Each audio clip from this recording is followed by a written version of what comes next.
mẹ ôi con trai anh ơiលោកអើយលោកមកអើយ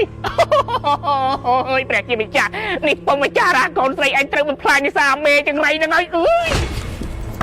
អូយហេធ្វើមកលើវាយក្បាលហើយចុះមិនបានមេចង្រៃអញយកកូនស្រីខ្ញុំមកដេកអោបអញ្ចឹងឈួតនេះអញមិនសួរកូនឯងខ្លួនឯងណែកូនស្រីហើយមិនបាញ់កូនឯងមិនដោយអាមេឈួតនេះឲ្យគេអោបអញ្ចឹងហ៎ណាកូនឡើងមកដេកលើនឹងខ្លួនឯងតើហេចុះណាអ្នកដល់អើនោះកូនកណ្ដាលពេលកូនដល់ខ្លួនឯងតើហើយដល់ខ្លួនឯងចាអូយកូនស្រីអើយអូយឯងមកវាយអញមិនដឹងរឿងផងមកពីកូនឯងខ្លួនឯងហ្នឹងគ្នាក្តៅបើឃើញស្រស់អញ្ចឹងឯមេនេះអាវខ្ញុំស្មានតែមេសម្រាប់ក៏អាវកូនស្រីខ្ញុំដែរឈួតនេះគ្នាក្មេងគ្នាក្តៅឲ្យអញជាចាស់ជាទុំអញមិនមើលក្មេងមិនចាក្មេងណា22ហើយ22ក៏វាមិនអីដែរបើគ្នាមិនទាន់ដឹងអីផងឯងមើលលេលើហ្នឹងកុំខ្ញុំខ្លាចមេទុំជាប់អីកូននេះផ្ដាស់កូនស្រីខ្ញុំឯងឈួតមែនណាអញមិនដឹងកូនក្មេងអានេះសំទោសមេអើយនេះទៅអញងុយគេងទៅរកអីមកធ្វើមកឆុងអញផឹកកុំឲ្យអញងុយគេងចឹងទៀតអញអស់កម្លាំងសំទោសមេអើយណាហើយកូនឯងនៅដេកដល់ណានេះមិនព្រមចុះសុំដល់ក្មួយអូនិយាយចឹងនេះចង់អង្គុយទៀតមេអត់មានឲ្យកូនស្រីខ្ញុំមកអញ្ចឹងឈួតអីកូនឯងខ្លួនឯងតាអញដេកតែអញសងខាតនំអស់ហើយសំទោសមេព្រមមើលកាហ្វេណាឆ្ងាញ់អញផឹកមានកម្លាំងអញស្វាងតិចមកអុយគេងចាំមិនហូបនំហ្នឹងទេហើយហូបខ្លួនឯងមិនចឹងបោះចោលតែម្ដងទៅយកកាហ្វេពូអើយពូនេះញ៉ាំកាហ្វេនេះក្មួយណាគេក្មួយកូនបាប៉ារ៉ូកូនអាបារ៉ូមែនចាប៉ាអូនតាអូហើយក្មួយអញឆុងកាហ្វេពូមែនហ្នឹងអូនឆុងឲ្យអូហីតំណងនេះឈ្ងុយណាមើលអើយត្រង់ហាត់ក៏ឈ្ងុយដែរនេះមើលពូភ្លក់តិចមើល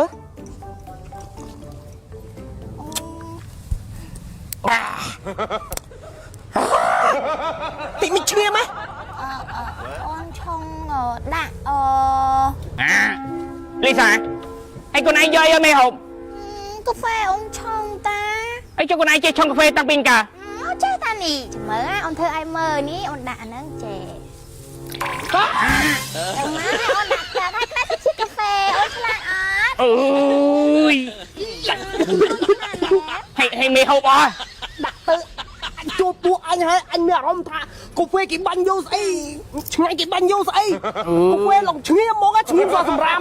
មកពីមេដែរហ្នឹងមិនដឹងតែបងវាមិនទៅស្រួលដែរនៅផឹករបស់បងអូនអញស្មានថាកូនបងឯងហ្នឹងវាពីរហ្នឹងវាជាទាំងពីរអញមិនស្មានថាកូនឯងឈួតទាំងពីរណាវាសែនតែមួយហ្នឹង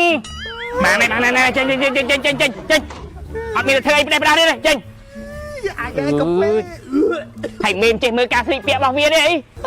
អញមិនដឹងអើយអញអើយហើយខ្ញុំសុំទោសជំនួសគាត់ផងណែឥឡូវនេះខ្ញុំលុងចិត្តវិញមេអានេះបានកាហ្វេពិតកាហ្វេឆ្ងាញ់ហើយថាកាហ្វេ Golex សម្រាប់មេដែលនឿយហត់អស់កម្លាំងដាក់ដល់មួយកែវគេថាស្វាងពេញមួយថ្ងៃកោ power មិនដឹងថាមកពីណាទេនេះ Golex ហ្នឹងមេកាហ្វេ brand កូនខ្មែរយើងគុណភាពល្អពេលតែមេដាក់ចុះរងមាត់មានជាតិកាហ្វេនៃចុងដាតនេះ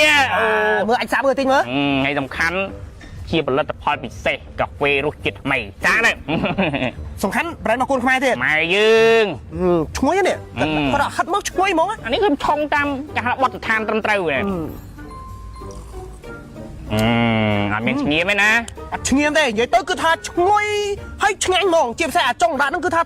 ជាប់ក្លិនកាហ្វេយកហ្មងជាតិកាហ្វេហ្មងហ្នឹងហើយសម្រាប់មេអាសានឿយហត់អស់កម្លាំងត្រូវហើយអើយកុំមកកាន់កូនខ្ញុំអីមកកាន់នេះគ្រាន់ថាអញដាក់កាហ្វេនេះហើយដាក់តែ2ម៉ាត់មានអារម្មណ៍ថាស្រស់ស្រាយហ្មងមានកម្លាំងព្រឹសហ្មងនេះមេអានេះផ្ទះខ្ញុំច្រើនណាស់ Golex ណា Golex ណែពីរនេះអាកញ្ចប់មាននេះអូល្អណាស់ចឹងមើលអញរត់ទិញយកប្រើប្រាស់ដែរឥឡូវមិនបាច់ទិញទេខ្ញុំជូនមកកញ្ចប់ធំណាចាំទិញនៅផ្សារទៀតទៅយកអរគុណមេអរគុណលេងទេឲ្យមួយថ្ងៃវេទនាដល់ហើយអើយអញតែបានកាហ្វេវាលួងចិត្តដែរណាឈ្ងុយហ្មងនេះណែមេនេះ Golex ស្រួលអញយកទៅធ្វើការនៅក្នុងអ៊ីហ្វីអីហែកឆុងហ្មងឆុងមេឥឡូវចេះខ្ញុំប្រាប់ពីរបៀបឆុងបន្តិចដើម្បីឲ្យឆ្ងាញ់អាហ្នឹងជួនកាលឆ្ងាញ់បើយើងឆុងខុសក៏វាធ្លាក់គុណភាពដែរឥឡូវចេះនេះកែវរបស់គេនេះ Golex ហ្នឹងមេបើមេចង់ឆុងឲ្យឆ្ងាញ់ណាឆុងឲ្យតាមកម្រិតទឹកក្តៅរបស់វាយើងដាក់ទឹកក្តៅមិនខ្មិចសម្រាប់បើមេឆុងមកកញ្ចប់ យើងដាក់ចំណូលពី60មីលីលីត្ររហូតដល់80មីលីលីត្របើពីកញ្ចប់ដាក់150មីលីលីត្រនេះទៅ អូអញ្ចឹងយើងដាក់ទឹកក្តៅឲ្យត្រូវកម្រិតរបស់វាគឺឆ្ងាញ់ហ្មងពេលអញឆុងអញគឺថាឈ្ងុយត្រូវហ្មង ខ្ញុំឆុងតាមរបស់គេប្រាប់ អរគុណណាស់ អរគុណមេខណៈកុំប្រកាន់រឿងថ្ងៃហ្នឹង រៀបចំបាយទឹកឲ្យខ្លួនបាយមួយថ្ងៃនេះ បាទ